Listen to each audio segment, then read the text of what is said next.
আসসালামু আলাইকুম। ফিউচারিটি পার্কের আরও একটি পর্বে সবাইকে শুভেচ্ছা জানাই। আমরা গত পর্বে এইচটিএমএল এর ফর্ম ট্যাগের ইনপুট ট্যাগের কয়েকটি ব্যবহার দেখেছিলাম। এ পর্বে আমরা আরও কয়েকটি ব্যবহার দেখব, অর্থাৎ টাইপ অ্যাট্রিবিউটের কয়েকটি ভ্যালুর ব্যবহার আমরা এ পর্বে শিখব। এখানে আমরা এইটাকে কপি করে নিয়ে আমরা এখানে পেস্ট করলাম। ডেট নামে একটা ভ্যালু আছে, যেই ভ্যালুর ব্যবহারটা দেখব।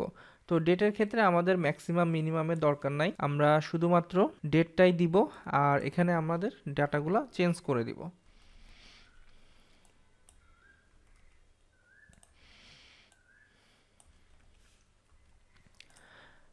আমরা যখন ভ্যালু হিসাবে ডেট নিব, তখন আমরা যদি ব্রাউজারে সেভ করার পরে রিফ্রেশ করি, তাহলে আমরা কিন্তু এখানে একটা ডেট দেওয়ার অপশন পাবো। তো আমরা চাইলে ম্যানুয়ালি এখানে তারিখ সিলেক্ট করে দিতে পারি, এরপরে কোন মাস সেটা সিলেক্ট করে দিতে পারি, এবং এখানে আমরা সরাসরি ইয়ারটা লিখে দিতে পারি। আবার চাইলে এখানে যেই ক্যালেন্ডারটি আছে, এই ক্যালেন্ডারের মাধ্যমেও আমরা তারিখ সিলেক্ট করতে পারবো। অর্থাৎ আমরা যদি প্রিভিয়াস কোনো তারিখে যেতে চাই, অর্থাৎ আমরা যদি আমাদের জন্ম তারিখ সিলেক্ট করতে চাই, সেটাও আমরা এখানে পারবো। সেক্ষেত্রে আমরা এখান থেকে আমাদের প্রিভিয়াস যে ইয়ার আছে সেই ইয়ারে আমরা এখানে যেতে পারবো। আবার চাইলে মাসটাও সিলেক্ট করতে পারবো। তো এখানে এটা হলো ব্রাউজারের একটা ফিচার, অর্থাৎ ব্রাউজারের একটা ইউআই। এই ইউআই এর মাধ্যমে আমরা এখানে ক্যালেন্ডারটি সরাসরি দেখতে পাচ্ছি। একইভাবে আমরা যদি এটাকে ফায়ারফক্সে ওপেন করি, সেখানেও কিন্তু একটা ক্যালেন্ডার আমরা পাবো, বাট এই ক্যালেন্ডারের ইউআইটা কিন্তু আলাদা। তো এটা ভিন্ন ভিন্ন ব্রাউজারের কারণে ক্যালেন্ডারের ইউআই ভিন্ন ভিন্ন। তো এইভাবে আমরা খুব সহজে ইউজারের কাছ থেকে আমরা ডেটটা নিতে পারবো। আমরা এখানে ডেট অফ বার্থ লিখে দিই। ওকে, তাহলে আমরা এখানে বুঝতে পাচ্ছি যে এখানে ইউজার ডেট অফ বার্থটা এন্ট্রি করবে। তো একইভাবে আমরা যদি কোনো ইউজারের কাছ থেকে আমরা টাইম নিতে চাই, তো সেক্ষেত্রে আমরা এখানে টাইমে ভ্যালুটা ব্যবহার করার মাধ্যমে আমরা চাইলে টাইমও নিতে পারবো। তো আমরা এখানে আবার সংক্ষেপে টি দিয়ে দিলাম। তো আমরা সেভ করার পর এবার ব্রাউজারে আউটপুট দেখব। তো আমরা দেখতে পাচ্ছি যে এখানে টাইমের একটা অপশন চলে এসেছে।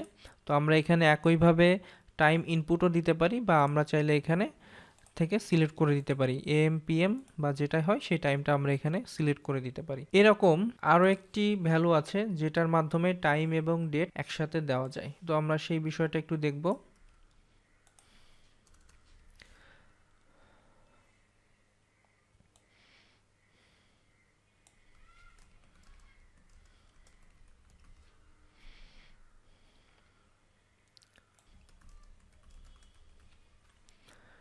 তো আমরা এখানে ডেট অ্যান্ড টাইম লোকাল নামে একটা ভ্যালু আছে, এই ভ্যালুর মাধ্যমে আমরা এখানে এটা চেঞ্জ করে দিই। একটা জিনিস শুধু খেয়াল রাখতে হবে, আমাদের অন্য যে টাইপ বা অন্য যে আইডিগুলো আছে এই ভ্যালুর সাথে যেন এই ভ্যালুটা মিলে না যায়, সেটা শুধু খেয়াল রাখতে হবে। এছাড়া আমরা অন্য যে কোনো কিছু দিতে পারবো। তো ডেট টাইম লোকালটা যদি আমরা দেই এবং আমরা যদি এটা ব্রাউজারে দেখি, তাহলে দেখতে পাচ্ছেন যে ডেট এবং টাইম একসাথে সিলেক্ট করার অপশন আসছে। অর্থাৎ আমরা একই সাথে ডেট এবং টাইম সিলেক্ট করতে পারবো। তো এখানে দেখতে পাচ্ছেন যে ডেট এবং টাইম সিলেক্ট করে দিলাম। তো এরকম আরও বেশ কয়েকটি ভ্যালু আছে যেগুলা অনেকটা সিমিলার, আমি একটু সংক্ষেপে আপনাদেরকে জাস্ট দেখিয়ে দিব। সেটা হলো আমরা চাইলে আমরা শুধুমাত্র উইক যদি দেখাইতে চাই, সেটাও আমরা পারবো।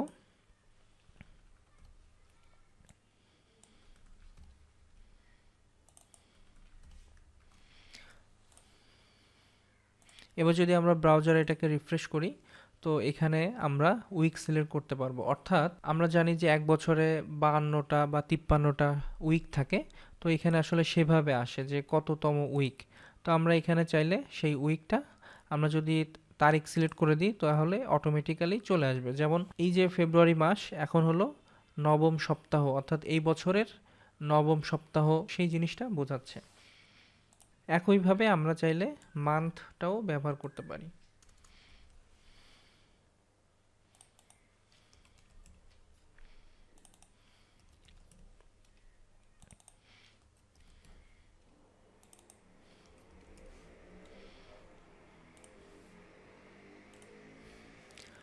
তো এখানে ক্যালেন্ডারের মাধ্যমে আমরা সরাসরি মান্থ এবং সাল সিলেক্ট করে দিতে পারি।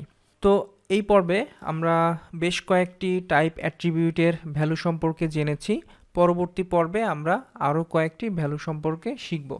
ততক্ষণ পর্যন্ত আমাদের সাথে থাকবেন এবং আমাদের চ্যানেলটিকে সাবস্ক্রাইব করবেন, এবং আমাদের যে সাপোর্ট গ্রুপ আছে সেই গ্রুপে যোগদান করার মাধ্যমে আপনাদের যদি কোনো কোশ্চেন থাকে সেই কোশ্চেনগুলো করতে পারেন, তাহলে আমরা সেখানে ইনস্ট্যান্টলি অ্যান্সার দিতে পারবো।